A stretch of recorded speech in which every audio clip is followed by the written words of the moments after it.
ছুটির দিনে অমর একুশে বইমেলায় বইপ্রেমী পাঠক এবং দর্শনার্থীদের সমাগম ছিল চোখে পড়ার মতো। কেউ এসেছেন ঘুরতে বা বই কিনতে, আবার কেউ বা এসেছেন বইমেলার ইতিহাসের সাথে সন্তানকে পরিচয় করিয়ে দিতে। লেখক পাঠকরাও প্রত্যাশা করছেন বই প্রকাশ এবং বই বিক্রির একটি বড় উদাহরণ হবে এবারের বইমেলা। আবির আহমেদ জানাচ্ছেন বিস্তারিত।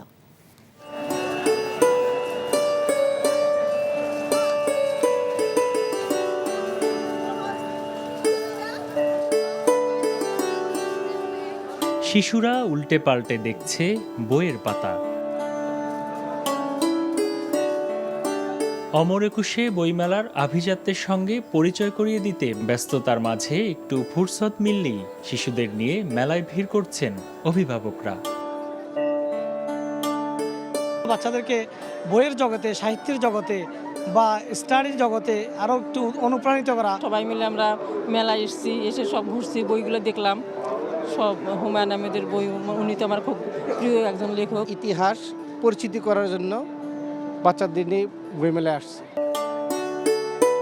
কেউ এসেছেন একাই বই ছুঁয়ে দেখার একান্ত বাসনা নিয়ে, তবে বইয়ের দাম খানিকটা সংশয়ে ফেলেছে অনেককেই। নতুন বইয়ের জন্য যে উন্মাদনা, তা কি দামের পাল্লায় মাপা যায়? তাই দাম কিংবা ব্যস্ততা কোনোটাই বইপ্রেমীদের দূরে সরাতে পারে না। আমি বই প্রেমিক, আমি বই কিনতে পছন্দ করি। কবিতার বই পড়তে যেমন ভালো লাগে, তেমন গল্পের বই পড়তেও ভালো লাগে। আমার বই পড়তে অনেক ভালো লাগে, আর এখানে বিভিন্ন বই দেখে অনেক বই সম্পর্কে জানতে পারছি। ভালো লাগছে, ঘুরছি, দেখছি, আর পছন্দ হলে তো অবশ্যই বই নেব।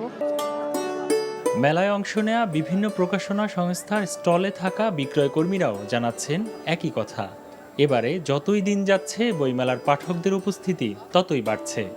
15 দিনের তুলনায় আজকে আমরা একটু ভিড় বেশি দেখতে পাচ্ছি। বিক্রি আলহামদুলিল্লাহ ভালো হচ্ছে। গতকালকে আর আজকের বিক্রি আলহামদুলিল্লাহ আগের থেকে অনেক বেশি ভালো। সংশ্লিষ্টরা বলছেন এবারের মেলা সামনে আরও জমজমাট হবে, বাড়বে বিক্রি।